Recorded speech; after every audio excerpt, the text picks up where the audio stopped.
आज का टॉपिक है आज का टॉपिक है शिक्षा की एजेंसियाँ। तो चलो आइए जानते हैं शिक्षा की एजेंसियाँ और स्रोत वे माध्यम या संस्थाएं हैं जो मानव जीवन में ज्ञान, कौशल और नैतिक मूल्यों के विकास में योगदान देते हैं। इन्हें मुख्य रूप से 3 भागों में वर्गीकृत किया जाता है: औपचारिक, अनौपचारिक और निरौपचारिक। विस्तृत जानकारी यहाँ नीचे दी गई है। सबसे पहले है आपकी औपचारिक शिक्षा। औपचारिक शिक्षा की एजेंसियाँ ये वे संस्थाएं हैं जो सुनियोजित, नियंत्रित और पूर्व निर्धारित नियमों के तहत शिक्षा प्रदान करती है। इसमें निश्चित पाठ्यक्रम, निर्धारित समय सारणी और परीक्षा प्रणाली होती है। जैसे विद्यालय, कॉलेज शिक्षा का प्राथमिक औपचारिक माध्यम है। विश्वविद्यालय उच्च शिक्षा प्रदान करने वाली शिक्षा संस्था है। औपचारिक शिक्षा की एजेंसी में विद्यालय और कॉलेज शिक्षा का प्राथमिक औपचारिक माध्यम है। अब दूसरा टॉपिक है अनौपचारिक शिक्षा की एजेंसियाँ। ये वे एजेंसियाँ किसी पूर्व नियोजित पाठ्यक्रम या नियम का पालन नहीं करती। बच्चा जन्म से लेकर मृत्यु तक अपने दैनिक जीवन, अनुभवों और समाज से अनौपचारिक शिक्षा प्राप्त करता है। जैसे कि परिवार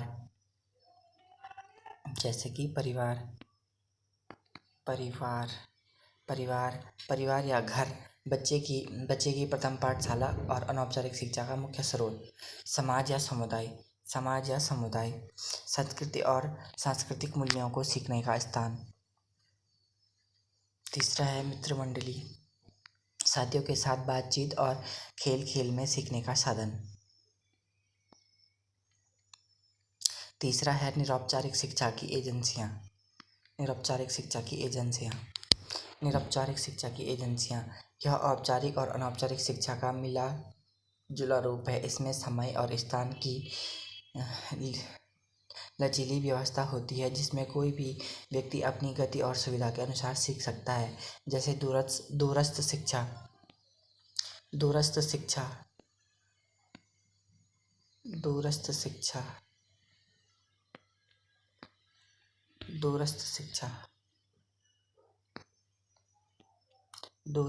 जैसे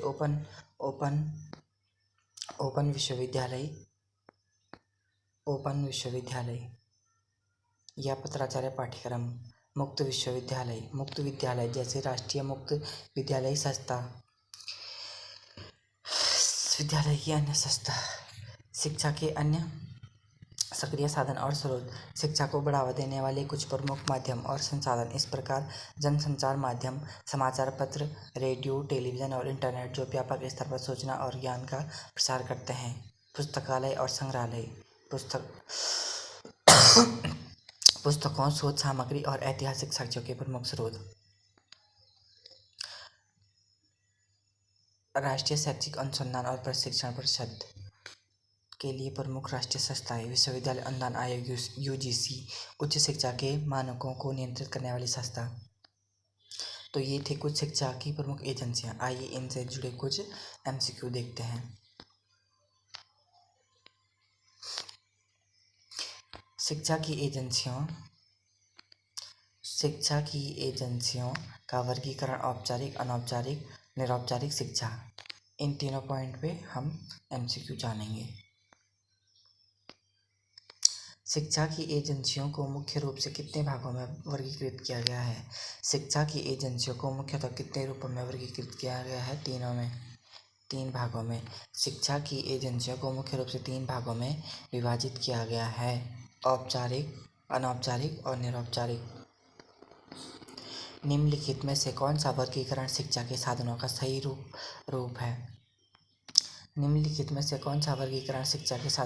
रूप है?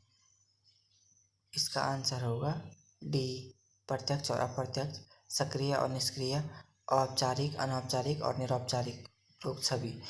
शिक्षाविदों ने शिक्षा के साधनों को औपचारिक, अनौपचारिक के अलावा सक्रिय, निष्क्रिय और प्रत्यक्ष, अप्रत्यक्ष रूपों में भी वर्गीकृत किया है। निश्चित समय, निश्चित स्थान, पूर्व निर्धारित पाठ्यक्रम और निश्चित उद्देश्यों वाली शिक्षा क्या कहलाती है? निश्चित समय, निश्चित समय, निश्चित स्थान और पूर्व निर्धारित समय पाठ्यक्रम और निश्चित उद्देश्य वाली शिक्षा क्या कहलाती है? औपचारिक शिक्षा। वह शिक्षा जो बिना किसी निश्चित उद्देश्य, पाठ्यक्रम या समय सारणी के जीवन भर चलती रहती है, उसे क्या कहते हैं? उसे कहते हैं अनौपचारिक शिक्षा। वह शिक्षा जो बिना किसी निश्चित उद्देश्य, पाठ्यक्रम या समय सारणी के जीवन भर चलती है, उसे क्या कहते हैं? उसे कहते हैं अनौपचारिक शिक्षा। अनौपचारिक शिक्षा। अनौपचारिक शिक्षा आकस्मिक और स्वाभाविक होती है, जो व्यक्ति को अपने अनुभव और पर्यावरण से सिखाती है। निरौपचारिक शिक्षा की मुख्य विशेषता क्या है? निरौपचारिक शिक्षा की मुख्य विशेषता क्या है? यह उद्देश्यपूर्ण होती है, लेकिन इसमें नियमों में लचीलापन होता है। यह उद्देश्यपूर्ण होती है, लेकिन इसमें नियमों में लचीलापन होता है। निरौपचारिक शिक्षा। निरौपचारिक शिक्षा की मुख्य विशेषता: यह उद्देश्यपूर्ण होती है, लेकिन इसमें नियमों का लचीलापन होता है। निरौपचारिक शिक्षा जैसे ओपन स्कूल में उद्देश्यों और पाठ्यक्रम तय होते हैं, लेकिन प्रवेश समय और स्थानों को लचीलापन होता है। शिक्षा। अनौपचारिक शिक्षा की एजेंसियां। बालक की प्रथम पाठशाला किसे माना जाता है? परिवार या घर? परिवार या घर? बालक की प्रथम पाठशाला किसे माना जाता है? परिवार या घर? शिक्षा। परिवार शिक्षा का किस प्रकार का साधन है? परिवार शिक्षा का किस प्रकार का साधन है? तो यह अनौपचारिक और सक्रिय। अनौपचारिक और सक्रिय। परिवार एक अनौपचारिक साधन है और सक्रिय इसीलिए है क्योंकि यहाँ बच्चा और परिवार के सदस्य दोनों एक दूसरे को प्रभावित करते हैं।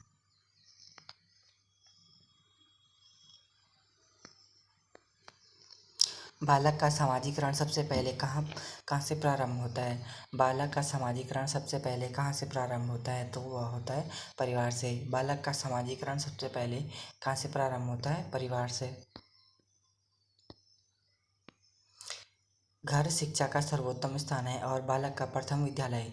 यह कथन किसने कहा? घर शिक्षा का सर्वोत्तम स्थान है। घर शिक्षा का सर्वोत्तम स्थान है और बालक का प्रथम विद्यालय है। यह कथन किसका है? यह कथन है पेस्टलॉजी का। घर शिक्षा का सर्वोत्तम स्थान है और बालक का प्रथम विद्यालय है। यह कथन किसका है? यह कथन है पेस्टलॉजी का। समुदाय या समाज बालक को किस प्रकार की शिक्षा प्रदान करते हैं? समुदाय या समाज बालक को किस प्रकार की शिक्षा प्रदान करते हैं? समुदाय या समाज बालक को किस प्रकार की शिक्षा प्रदान करते हैं? अनौपचारिक रूप से सांस्कृतिक और सामाजिक मूल्य। अनौपचारिक रूप से सांस्कृतिक और सामाजिक मूल्य। मित्रमंडली या समवयस्क समूह शिक्षा की किस एजेंसी के अंतर्गत आते हैं?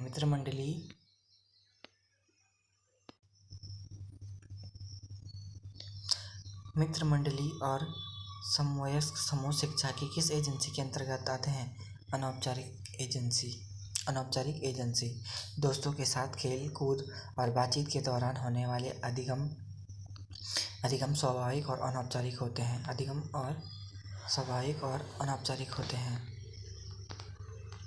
अब है अनौपचारिक शिक्षा की एजेंसियां। निम्नलिखित में कौन सी शिक्षा की एक प्रमुख औपचारिक एजेंसी है? विद्यालय। औपचारिक शिक्षा की एक प्रमुख एजेंसी है विद्यालय। जॉन डीवी के अनुसार विद्यालय समाज का एक लघु रूप है।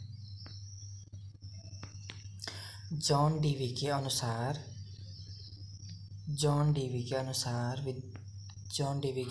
विद्यालय समाज का एक लघु रूप है। जॉन डीवी के अनुसार विद्यालय समाज का एक लघु रूप है। जॉन डीवी के अनुसार विद्यालय समाज का एक लघु रूप है।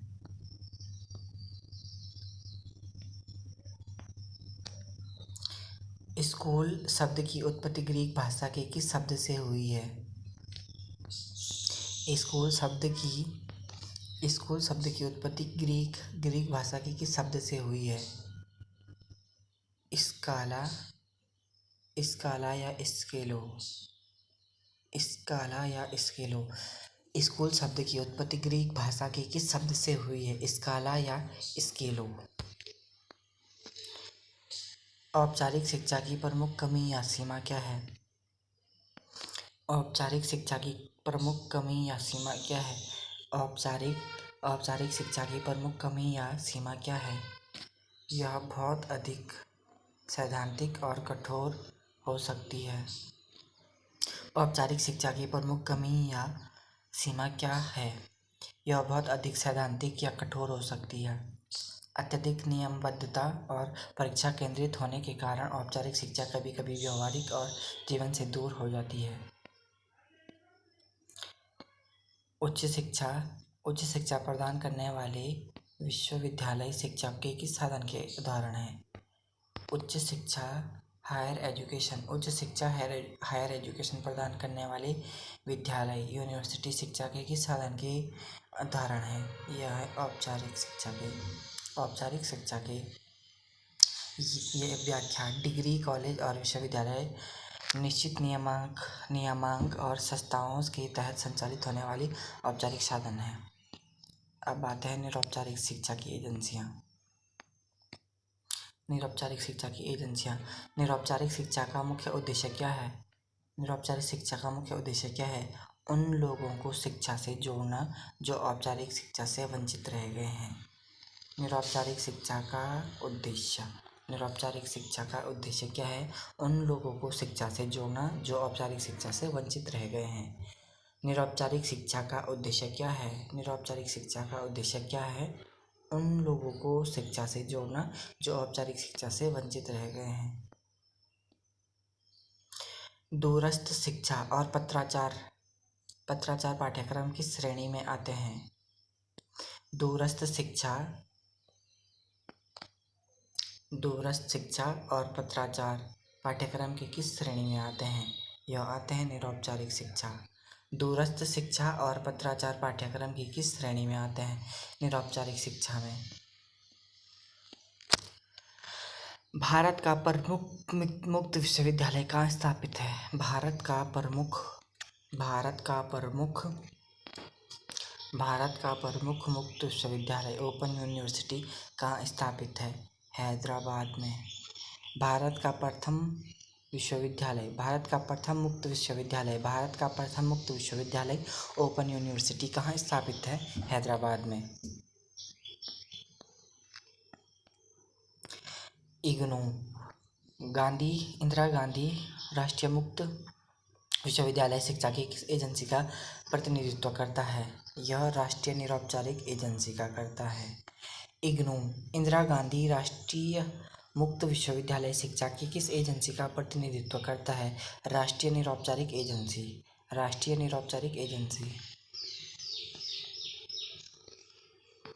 प्रौढ़ा शिक्षा और सतत शिक्षा निम्नलिखित में से किसका हिस्सा है?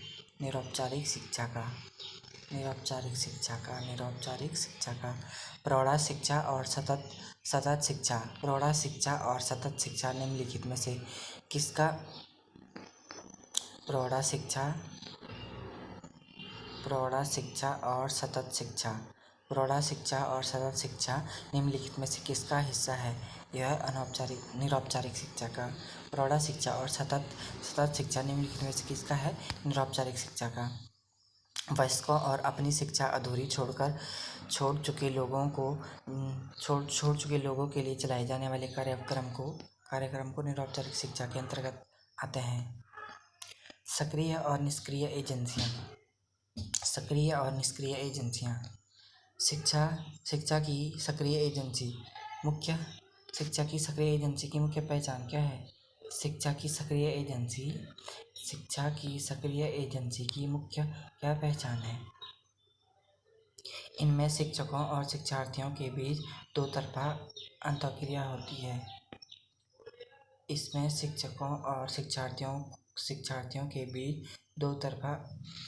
अंतःक्रिया होती है। शिक्षक शिक्षा की सक्रिय एजेंसी। शिक्षा की सक्रिय एजेंसी की मुख्य पहचान क्या है? शिक्षा की सक्रिय एजेंसी की मुख्य पहचान क्या है? इसमें शिक्षकों और शिक्षार्थियों के बीच दो तरफा अंतःक्रिया होती है। निम्नलिखित में से कौन सा साधन शिक्षा की एक निष्क्रिय एजेंसी है? निम्नलिखित में से कौन सा साधन शिक्षा की एक निष्क्रिय एजेंसी है? कौन सा साधन शिक्षा की एक निष्क्रिय एजेंसी है? पुस्तकालय या समाचार पत्र निष्क्रिय साधन है, क्योंकि इनमें ज्ञान तो मिलता है, लेकिन हम तुरंत या सीधे तौर पर इन्हें वापस प्रभावित या उत्तर नहीं दे सकते हैं। टेलीविज़न, टीवी और रेडियो शिक्षा के किस प्रकार के साधन हैं? ये हैं निष्क्रिय और अनौपचारिक साधन। टेलीविज़न, टीवी और रेडियो शिक्षा के किस प्रकार के साधन हैं? निष्क्रिय, अनौपचारिक और निरौपचारिक। जनसंचार माध्यमों से एक तरफा सूचना प्रवाह होता है, इसीलिए ये निष्क्रिय माध्यम है। आधुनिक युग में शिक्षा का वह कौन सा स्रोत है जो भौगोलिक सीमाओं को समाप्त कर वैश्विक ज्ञान उपलब्ध कराता है? इंटरनेट और डिजिटल प्लेटफॉर्म। आधुनिक युग में शिक्षा का वह कौन सा स्रोत है जो भौगोलिक सीमाओं को समाप्त कर वैश्विक ज्ञान उपलब्ध कराता है? इंटरनेट और डिजिटल प्लेटफॉर्म। भारत सरकार द्वारा स्कूली शिक्षा के लिए शुरू किया गया दीक्षा पोर्टल किसका स्रोत है? भारत सरकार द्वारा स्कूली शिक्षा के लिए शुरू किया गया दीक्षा पोर्टल किसका स्रोत है? डिजिटल औपचारिक निरौपचारिक शिक्षा का स्रोत। डिजिटल औपचारिक निरौपचारिक शिक्षा का स्रोत। भारत सरकार द्वारा स्कूली शिक्षा के लिए शुरू किया गया दीक्षा पोर्टल किसका स्रोत है? डिजिटल औपचारिक निरौपचारिक शिक्षा का स्रोत। जनसंचार माध्यमों का शैक्षिक उपयोग मुख्य रूप से किसके लिए किया जाता है? जनसंचार माध्यम मास मीडिया का शैक्षिक उपयोग मुख्य रूप से किसके लिए किया जाता है? बड़े पैमाने पर सूचना और जन जागरूकता के लिए। बड़े पैमाने पर सूचना और जन जागरूकता के लिए, प्रसार के लिए। राज्य शिक्षा का एक महत्वपूर्ण साधन है। राज्य का मुख्य शैक्षिक कार्य क्या है? राज्य शिक्षा का एक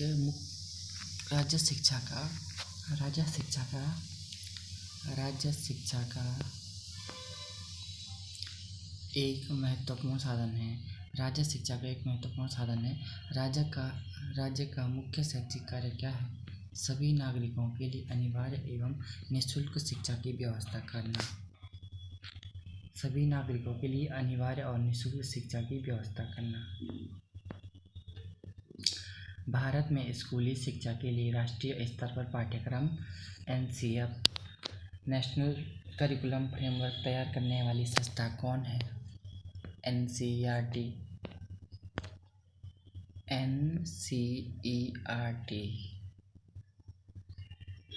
यानी कि राष्ट्रीय शैक्षिक अनुसंधान प्रशिक्षण परिषद। NCERT राष्ट्रीय शैक्षिक अनुसंधान और प्रशिक्षण परिषद।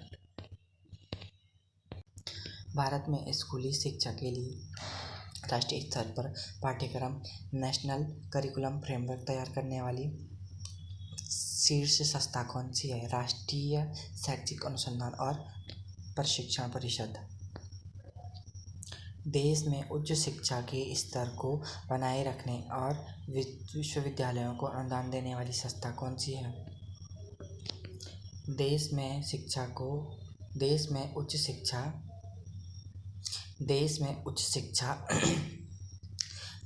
उच्च शिक्षा हायर एजुकेशन के स्तर को बनाए रखने और विश्वविद्यालय को अनुदान देने वाली कौन सी संस्था है? ये है आपकी यूजीसी विश्वविद्यालय अनुदान आयोग। भारत में शिक्षक शिक्षा भारत में शिक्षक शिक्षा टीचर एजुकेशन बीएड डीएलएड के मानकों और नियमन की जिम्मेदारी किस संस्था की है? भारत में शिक्षक शिक्षा टीचर एजुकेशन बीएड डीएलएड के मानकों और नियमन की जिम्मेदारी किस संस्था की है? ये है आपकी राष्ट्रीय अध्यापक शिक्षा परिषद। राष्ट्रीय अध्यापक शिक्षा परिषद। राष्ट्रीय अध्यापक शिक्षा परिषद।